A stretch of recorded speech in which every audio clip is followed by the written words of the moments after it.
Bien, vamos a ir a la palabra del Señor.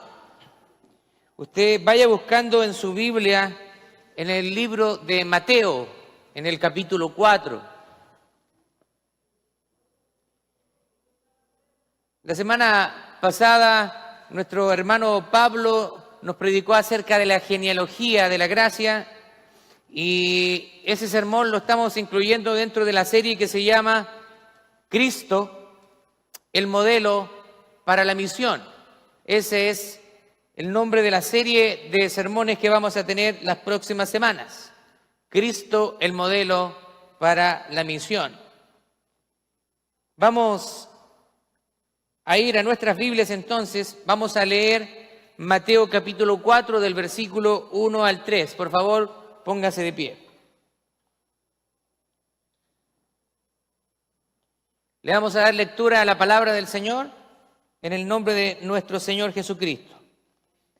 Entonces Jesús fue llevado por el Espíritu al desierto para ser tentado por el diablo.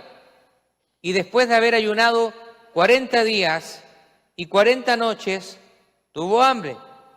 Y vino a él el tentador y le dijo: si eres el Hijo de Dios, di que estas piedras se conviertan en pan. Tome asiento. Vamos a tratar en esta tarde estos 3 versículos. Quizás un trozo corto de la Escritura, pero que nos da muchas enseñanzas. El sermón del día de hoy yo lo he titulado No hay salida. ¿O sí? No hay salida. ¿O sí? Vamos a hablar acerca de la tentación. Algunos dicen no hay salida. ¿O sí hay salida? Por eso lo puse con un signo de interrogación, de pregunta. ¿Hay salida o no? Amén. Ahí algunos me dijeron que sí, otros no se atrevieron a contestar. No hay seguridad. Bueno, vamos ahora a hablar acerca de la tentación. Y es muy interesante ver que exactamente después del bautismo de Jesús, tenemos que lo que la Biblia denomina en nuestras versiones de Reina Valera 1960, la llama la tentación de Jesús, y tiene como título ahí la tentación de Jesús. Muchas veces nosotros vamos a encontrarnos en el mejor momento de nuestras vidas y la tentación y la prueba pueden venir en cualquier momento. Y quizás puede llegar la tentación en el momento menos pensado. Ahora, las pruebas y las tentaciones llegan a nuestra vida para revelar y mostrar quiénes somos nosotros realmente y dónde estamos situados en Cristo Jesús. Es importante mencionar que la palabra que usa la Biblia, la cual es traducida por nuestra versión castellana como tentación, en griego es la palabra peiraisein y tiene más bien una connotación de examinar, de someter a otro a una prueba para conocer su naturaleza o su carácter. La palabra tentación para nosotros nos lleva con una idea de una mala intención, de hacer caer a una persona en algo malo, en maldad. Pero no es la manera en que la Biblia usa este término en este pasaje, sino más bien quiere decir probar, mucho más que tentar en el buen sentido de la palabra. Pero necesitamos poner atención a una cosa importante. Cuando Dios nos prueba, somos probados para refinar nuestro carácter, pero también hay una distinción. Y hay otra, cuando el mundo o Satanás o nuestra propia carne, o muchas veces todos estos combinados, procuran seducirnos hacia el mal. Entonces tenemos que hacer esta distinción. ¿Es una prueba de Dios o es una tentación de la carne, del mundo o de Satanás o todos ellos combinados. La oferta que hace el mundo y también Satanás es grande. Sin embargo, esas ofertas a la tentación, a caer en pecado, no tendrían ningún efecto si no estuviera en nuestro interior la concupiscencia. ¿Qué significa concupiscencia? Una palabra poco común. Es la tendencia con la cual nacemos de hacer el mal. Ahora, se ha hablado del pecado original, de que nosotros nacemos y traemos pecado. Eso es una falsa enseñanza, porque nacemos sin pecado, pero nacemos con la tendencia pecaminosa, que es diferente. Hasta que después tengamos conciencia, ya vamos a ser culpables de nuestro pecado. Aquí tenemos a Alía. Ella está en una etapa de inocencia. Ella no tiene pecado, por ahora. Pero va a llegar el momento en que ella va a alcanzar un nivel de entendimiento y va a ser culpable de su pecado. Veamos lo que dice Santiago en el capítulo 1, versos 13 y 14. Dice: cuando alguno es tentado, no diga que es tentado de parte de Dios, porque Dios no puede ser tentado por el mal, ni Él tienta a nadie. ¿Se da cuenta? Dios no tienta a nadie, sino que cada uno es tentado cuando de su propia concupiscencia es atraído y seducido. Entonces, la concupiscencia, después de que ha concebido, da a luz el pecado, y el pecado, siendo consumado, da luz a la muerte. Dios no tienta a nadie. Dios sí prueba a sus hijos. En este pasaje de las Escrituras vemos que Jesús es llevado al desierto por el Espíritu Santo, después de haber sido bautizado, para ser tentado por el diablo. Ahora, es interesante, dice que el Espíritu Santo lleva a Jesús al desierto para ser tentado por el diablo. Bueno, yo ya le dije que la palabra quizás mejor debiera traducirse para ser probado. Dios está en toda esta situación. Dios está valiendo de estas situaciones. Muchas veces nosotros culpamos a Dios de una situación en la cual nosotros estamos pasando, pero Dios no tiene nada que ver con esa situación. Nosotros mismos, por nuestra concupiscencia y nuestro pecado, nos metemos en situaciones y decimos: esto es una prueba de Dios. Y eso no es una prueba de Dios. Es una circunstancia en la cual por tu decisión te has metido. Ahora, el Señor utiliza toda circunstancia en nuestra vida en favor de nuestro bien y para nuestro bien. Quiero que notemos lo siguiente. Primero, esto nos confirma que las pruebas tarde o temprano van a llegar a nuestra vida. Usted se convierte al cristianismo, se hace un hijo de Dios, se hace cristiano, la prueba va a llegar en algún momento. Así que usted tiene que estar preparado. ¿Y para qué llega la prueba? ¿Sabe para qué llega la prueba? Para trabajar en nuestro carácter y para llevarnos a un nivel más alto. Dios no es un Dios que se goce cuando nosotros pasamos una dificultad, cuando estamos afligidos, y como que Dios se soba las manos y dice: eso me gusta ver cómo sufre mi hijo. Ese no es el Dios de la Biblia. El Dios de la Biblia es un Dios que a veces nos pone en una situación para que nosotros podamos crecer, podamos madurar en nuestro carácter y podamos ser mejores hijos de Dios. Ahora, Satanás va a aprovechar cualquier oportunidad para desviarnos de la voluntad de Dios. Y es justamente lo que Satanás quiere hacer con Jesús, quien está haciendo la voluntad del Padre. Si vemos nosotros el contexto anterior, Jesús está comenzando su ministerio público. Y hubo un respaldo de su identidad, de quién era Él. Dice la palabra del Señor que el Espíritu Santo descendió tomando forma de paloma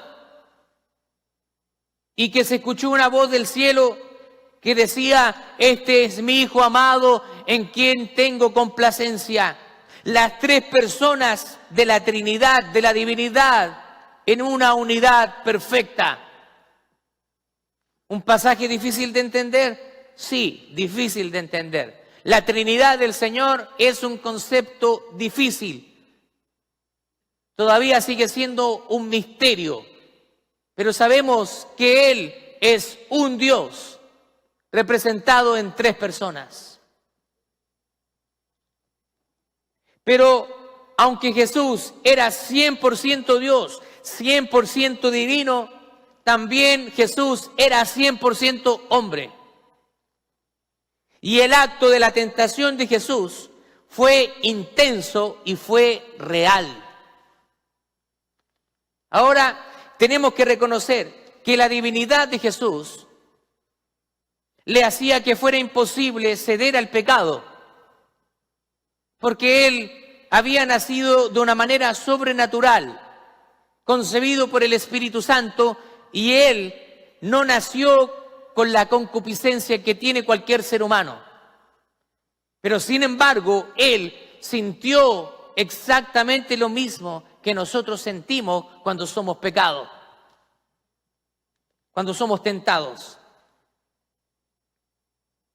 Mire lo que dice Filipenses capítulo 2, versículos 6 al 8, el cual, refiriéndose a Jesús, siendo en forma de Dios, no estimó el ser igual a Dios como cosa a que aferrarse, sino que se despojó de sí mismo, tomando forma de siervo, hecho semejante a los hombres, y estando en la condición de hombre, se humilló a sí mismo, haciéndose obediente hasta la muerte y muerte de cruz.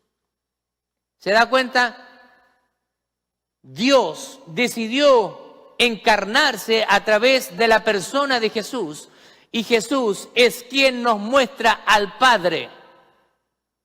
Recuerde que Dios es espíritu, y un espíritu no tiene una forma que nosotros podamos palpar, pero Jesús se encarnó y Él trajo al Padre cercano al hombre.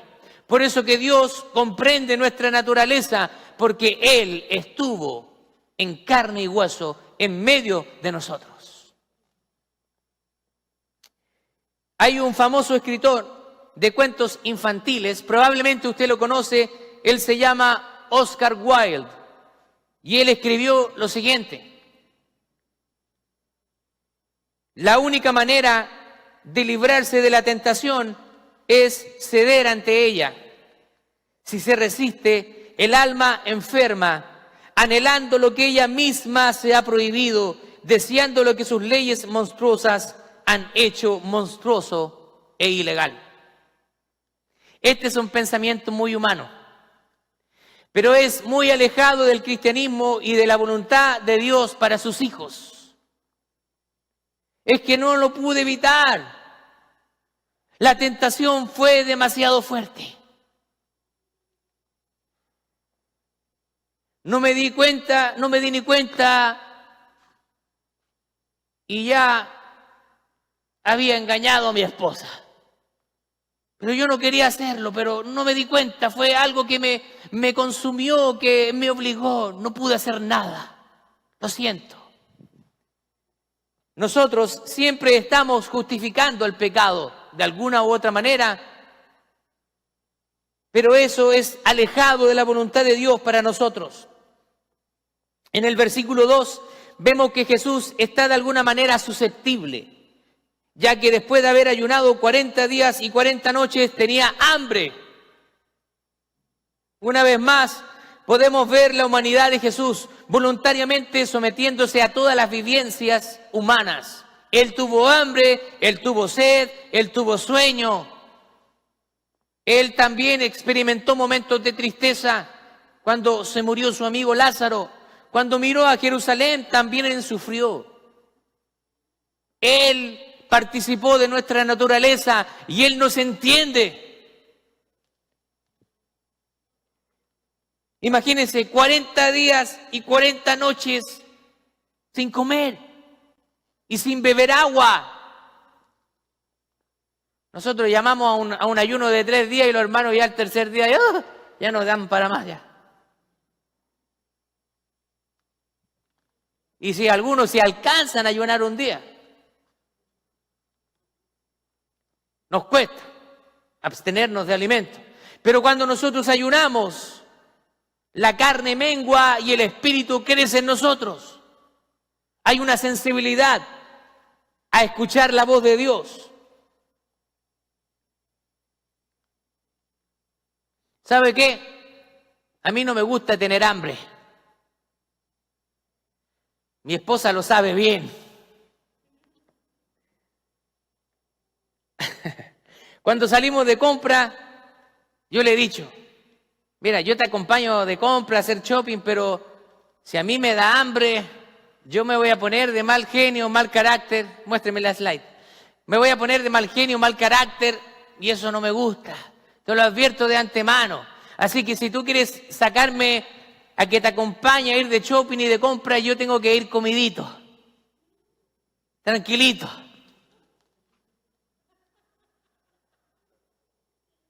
Yo creo que eso me pasa a mí nomás. No sé si le pasa a usted, pero a mí me pasa. Pero yo le digo a mi esposa, a mí no me gusta tener hambre. Y a veces como que el hambre a mí me pone mal genio. A veces también me da como un dolor de estómago y ya me quiero ir. Y la empiezo a apurar a mi esposa. Entonces yo le digo, a veces tenemos, si tú quieres que vamos, comemos bien y llevas algunos snacks.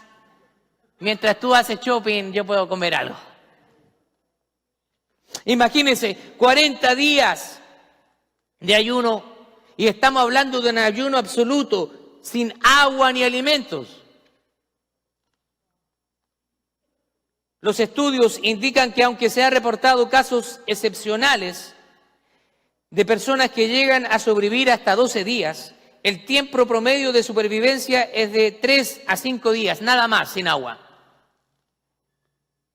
Sin comer, las personas podrían estar más tiempo, pero sin agua, solo un par de días, el cuerpo comienza a desbalancearse, deshidratarse. Jesús está siendo fortalecido sobrenaturalmente por el Espíritu Santo y en su humanidad se encuentra en un estado de mucha debilidad física. Él está débil físicamente. Él está débil. Y porque Él está débil, entonces Satanás busca tentarle, busca hacerlo caer, busca hacerlo desviarse de la voluntad de Dios. Número 2. Debemos reconocer la debilidad de la carne. La carne es débil. Versículo 2 dice que Jesús tuvo hambre. El mismo Señor en Mateo capítulo 26, versículo 41 dice, velad y orad, para que no entréis en tentación. El espíritu a la verdad está dispuesto, pero la carne es débil. Una de las mayores razones que existe por la cual las personas caen a la tentación es porque subestiman el poder de los deseos de la carne y la carne misma. Piensan que pueden vencer por sí mismos, que tienen suficientes fuerzas para hacer la voluntad o suficiente voluntad para vencer la tentación.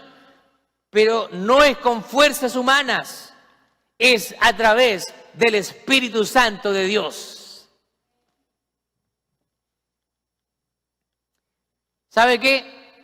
Yo un día subestimé mis capacidades. Trabajaba para una compañía en Chile, en la capital de Santiago, y la compañía me enviaba a diferentes ciudades del país. Y entonces en esas ciudades yo alojaba un par de días en hotel, me trasladaba en camioneta a diferentes compañías que teníamos que atender. Entonces había una compañía que quedaba a 2 horas de la ciudad y la carretera era a través del desierto de Atacama, uno, o mejor dicho, el desierto más árido del mundo. 2 horas hacia la montaña manejando. El día anterior yo me había acostado tarde preparando los últimos detalles para esa reunión y estaba cansado y tenía que levantarme temprano para poder manejar. Y recuerdo que en medio del camino había un checkpoint y yo tenía que detenerme en el checkpoint, era obligación. Usted marcaba una tarjeta y llegaba donde estaba el guardia arriba a 1 hora más. Si usted no llegaba con esa tarjeta marcada, usted lo devolvían. Era un sistema de seguridad para los conductores. Cuando yo iba manejando por esa carretera, que le dicen la carretera de la muerte, yo iba cansado. Se me estaban cerrando los ojos. Agarré la camioneta y puse el aire acondicionado a todo lo que da para que me diera en la cara. Yo dije, no, si yo puedo, yo me la puedo. Y después ya no funcionaba, bajé las ventanas, iba manejando, sacaba la cara por la ventana para que me diera el aire. Y yo decía, no, si yo me la puedo. Cuestión de segundos, me desvío de la carretera y cuando abro mis ojos, estaba en el otro costado de la carretera y saliéndome de la autopista. Volteé rápidamente el volante y mi corazón palpitaba a 1000% y alguien que venía detrás de mí me empieza a tocar la bocina, me empieza a hacer luces, me hace que me corra a la berma. Me corrí a la berma y él se acercó a mí, yo bajé la ventana de la camioneta y me dice, yo vi lo que te pasó. Me dice, te salvaste por poco. Yo le dije, estoy muy cansado. Me dijo, ¿sabes qué? Por favor, hazlo por ti y también por mí. Quédate en la camioneta, duérmete lo que sea necesario, pero no sigas conduciendo.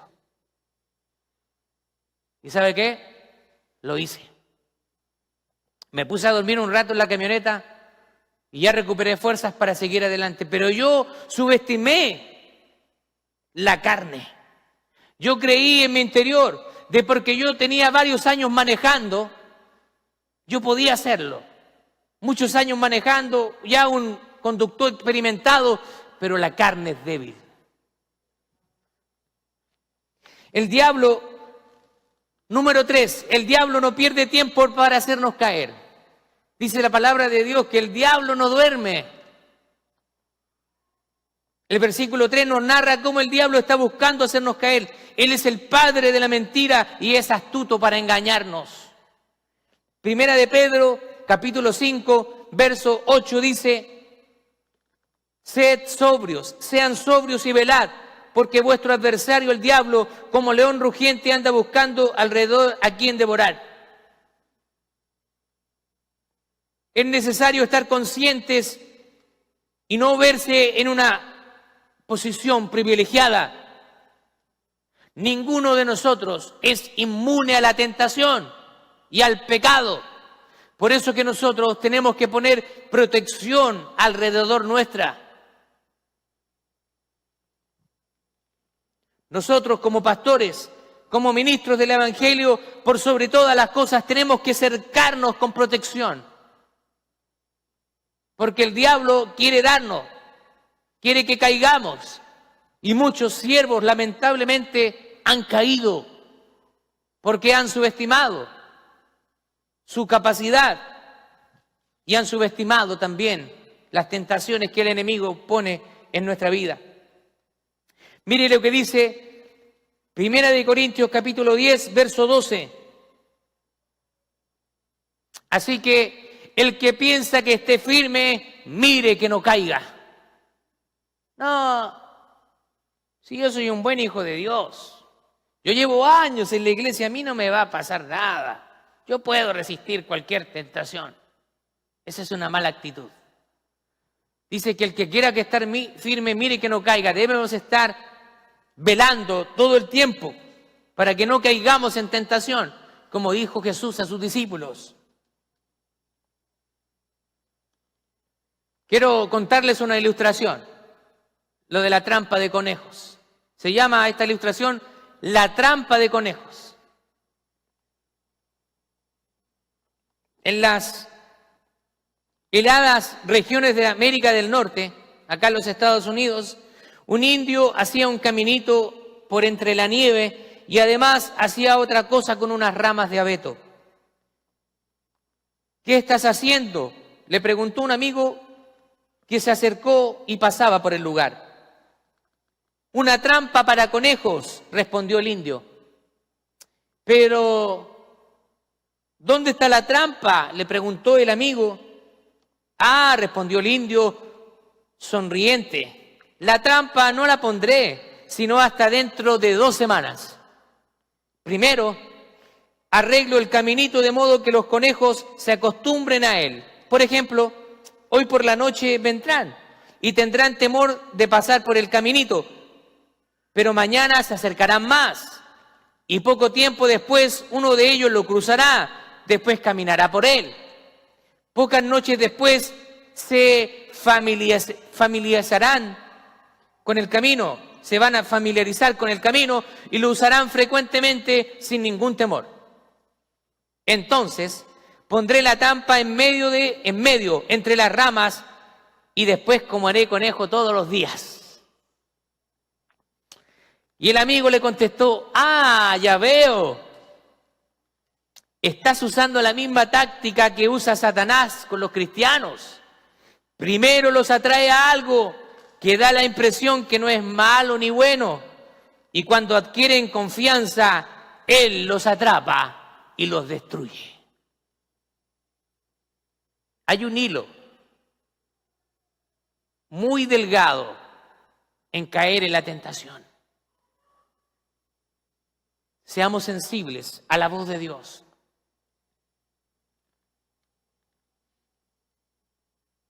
Examinemos nuestra vida. Ponga cercos en su vida para que usted pueda estar protegido por las enseñanzas del diablo y también sus propias concupiscencias, sus propios deseos pecaminosos.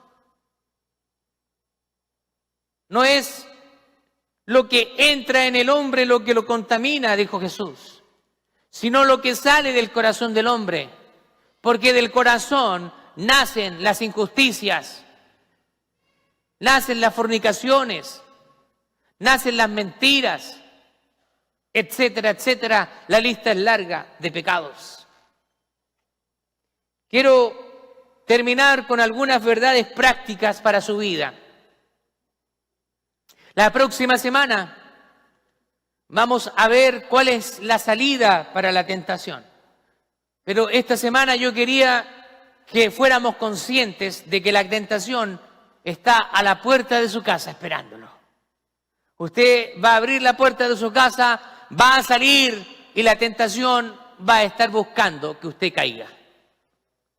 Déjeme terminar con algunas verdades prácticas. Número 1, la prueba o la tentación que soportan los cristianos es la dificultad o riesgo propio del Evangelio. Es una lucha permanente por tratar de responder a las exigencias del Señor. Como cristianos, siempre vamos a estar sometidos a la tentación o a la prueba. Cuando usted se convierte al cristianismo, usted no se hace inmune al pecado. Número 2, por medio de la prueba es posible llegar a conocernos mejor, saber cuál es la medida de nuestra fortaleza espiritual y hasta dónde llega nuestra confianza en Dios. ¿Sabe qué? Pero Dios, en su misericordia, Él no permite que nosotros seamos tentados más de lo que podemos soportar. Número 3, cada prueba hace que nuestra fe se muestre en acción. Es el llamado a poner en funcionamiento todos los recursos espirituales que Dios nos ha otorgado para enfrentar el desafío de esa hora. En mi país había una tradición muy antigua y eran las peleas de gallos. Hoy está prohibido, pero de ahí surge un dicho que dice: en la cancha se ven los gallos. ¿Qué significa eso? En el terreno de batalla se ven los buenos soldados. Muchas veces somos buenos para hablar, hablamos bonito, pero en el momento de los que hubo, todas esas palabras se desvanecen. Número 4. Toda persona llamada a un servicio especial ha de rendir primeramente un examen. Hay que ser fiel al Señor. Si usted está siendo llamado a un servicio especial, Dios lo va a poner a prueba. Recuerde lo que dice la palabra del Señor en la parábola de los talentos. Sobre poco fuiste fiel, sobre mucho te pondré. Entra en el gozo de tu Señor. Es necesario que el Señor nos pruebe cuando tenemos un propósito en la vida. Cuando Dios llama a Abraham, y Él tenía un propósito con Abraham, Él lo llama de su tierra y su parentela para hacer de él una gran nación, el pueblo de Israel, de un hombre.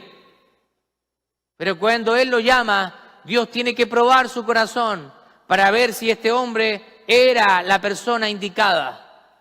Y Dios lo probó. Y le pide sacrificar a su único hijo. Es una historia terrible. Terrible. Pongámonos en el lugar de Abraham. Yo sé que esto no va a suceder ahora, pero estamos en tiempo de gracia, por misericordia del Señor. Pero si alguien me pidiera a sacrificar a uno de mis hijos, imagínense, es algo tremendo. Pero Abraham pasó la prueba. Y Abraham es conocido hoy en día como el padre de la nación de Israel. Y de él surgieron las 12 tribus y el pueblo escogido de Dios. Y es por donde el linaje del Mesías llegó al mundo.